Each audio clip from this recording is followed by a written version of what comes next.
अस्सलामुअलैकुम वरहमतुल्लाहि करने वाली जात मुजद्दिद अबू मुजद्दिद उस्ताद अबुल उस्ताद इमाम मुतलक इमामुल हिंद हिंदुस्तान का मुहद्दिस आजम शाह वलीउल्लाह मुहद्दिस दहलवी रहमतुल्लाह अलैह इजालतुल खफा में लिखते हैं कि काबतुल्लाह में पैदा हुए। इमाम हाकिम अपनी मुस्तदरक में लिखते हैं काबे के अंदर पैदा हुए। जौफे काबा में, काबा के अंदर, काबे के बीचों बीच में पैदा हुए। इनका नाम हाकिम नहीं है, इनके इल्म हदीस में तरक्की और महारत की वजह से लोगों ने इल्म का हाकिम इनको माना है। वो हाकिम इमाम हाकिम, वो कहते हैं, लिख रहे हैं हदीस पाक लिख रहे हैं कि इमाम मौलाए कायनात हुसैन पाक के बाबा काबतुल्लाह में पैदा। शाह अब्दुल अजीज साहब भी लिख रहे हैं तोहफा असना शरिया के अंदर कि वो काबे में पैदा हुए। एक तफसील है लेकिन अब उसकी तरफ नहीं जाना। यही मैं कह रहा था कि पहले दिन से करबला शुरू होना है लेकिन बीच में गुफ्तगू आएगी। और कैसे ना हो, बेटे का जिक्र हो तो बाबा को छोड़ दिया जाए, बेटे का जिक्र हो तो अम्मी को छोड़ दिया जाए, ऐसे तो नहीं होगा ना। इसलिए कि हम रस्म लेकर नहीं बैठे हैं। किसी ने मुझसे कहा कि भाई इस साल जो है मैदान में नहीं होगा जिक्र करबला, तो कहाँ होगा?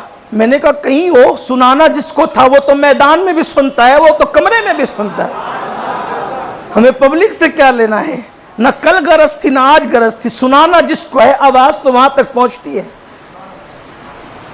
उनके नाना की शान ये है कि दूर नजदीक के सुनने वाले वो कान, कान लाले करामत, कान लाले करामत पे लाखों सलाम। तो उनके नाना का सदका तो उन्हें ना मिलेगा तो किसे मिलेगा? तो 3 दिन तक मौलाए कायनात जब काबा शरीफ में पैदा हुए तो आंखें नहीं खोली। और भी मुहक्किकीन की तहकीक है, मगर हम इश्क के बंदे हैं।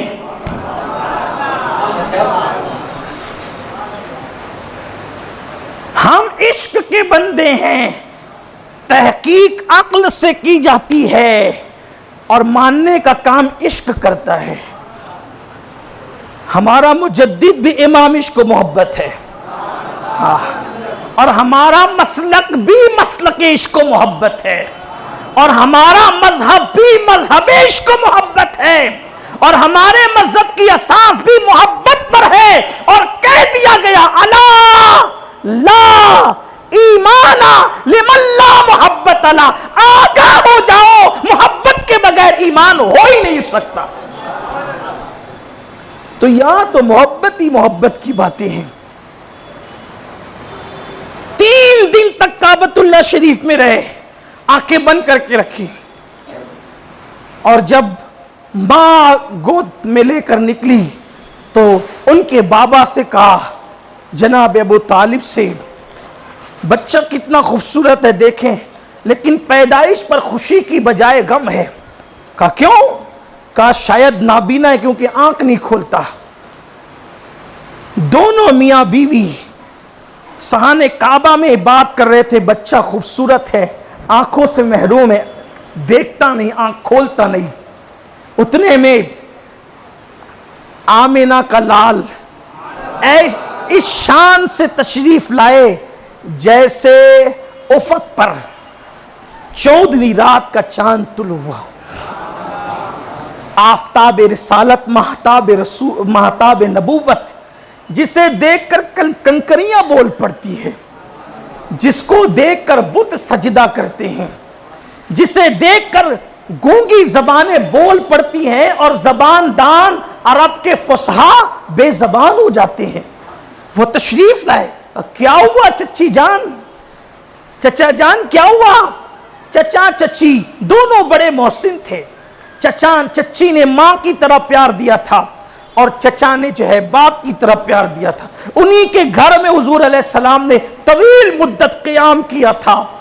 दोनों को अफसुर्दा देखा। जो गुलामों को अफसुर्दा न देख सके वो चचा चची को अफसुर्दा देख। पूछा क्या हुआ? का बच्चा पैदा हुआ है, आपको भाई आया है, लेकिन है बड़ा खूबसूरत। कमी क्या है? कमी यह है कि उसकी आंखें खुलती नहीं, शायद नाबीना है। हुजूर ने कहा मेरे भाई को मेरे पास दो। अभी हुजूर ने नबूवत का ऐलान नहीं किया, 29 या 30 साल की उम्र है, और कहते हैं मेरे भाई को मेरे पास दो। जैसे हुजूर अलैहिस्सलाम ने अपनी गोद में लिया उस नौजायद शहजादे को, उस मौलूद काबा को, जैसे अपनी गोद में लिया, उन्होंने आंखें खोली और आंखें खोलकर सबसे पहले जिसका चेहरा देखा वो रुखे बद्दुहा को देखा। कोई पैदा होकर नर्स को देखता है, दवाखाने की सिस्टर को देखता है, कोई दाई का मुंह देखता है, कोई अम्मी का मुंह देखता है, कोई बाबा का मुंह देखता है, लेकिन अली पाक जो हुसैन पाक के बाबा हैं, अच्छा 3 दिन तक आंखें बंद करके रखी। आंखें बंद यानी अली ये शऊर लेकर आए थे। अली ये जो पैदा होकर इतना बाशऊर हो कि आंखें बंद करके आए, और 3 दिन तक, अच्छा मिनट 2 मिनट आंखें बंद रखी तो कहा कि चलो कोई प्रॉब्लम होगा, कोई मसला होगा। 3 दिन तक अली ने आंखें बंद की, और नबी भी 3 दिन के बाद आए, ताकि लोगों को पता चले ये इत्तेफाक नहीं है, ना हुस्ने इत्तेफाक है, ना इत्तेफाक है, ना हुस्ने इत्तेफाक है, ये इश्क का इंतजार है कि 3 दिन तक ना मां को देखा ना बाप को देखा, सबसे पहले जिसको देखा चेहरे मुस्तफा को देखा।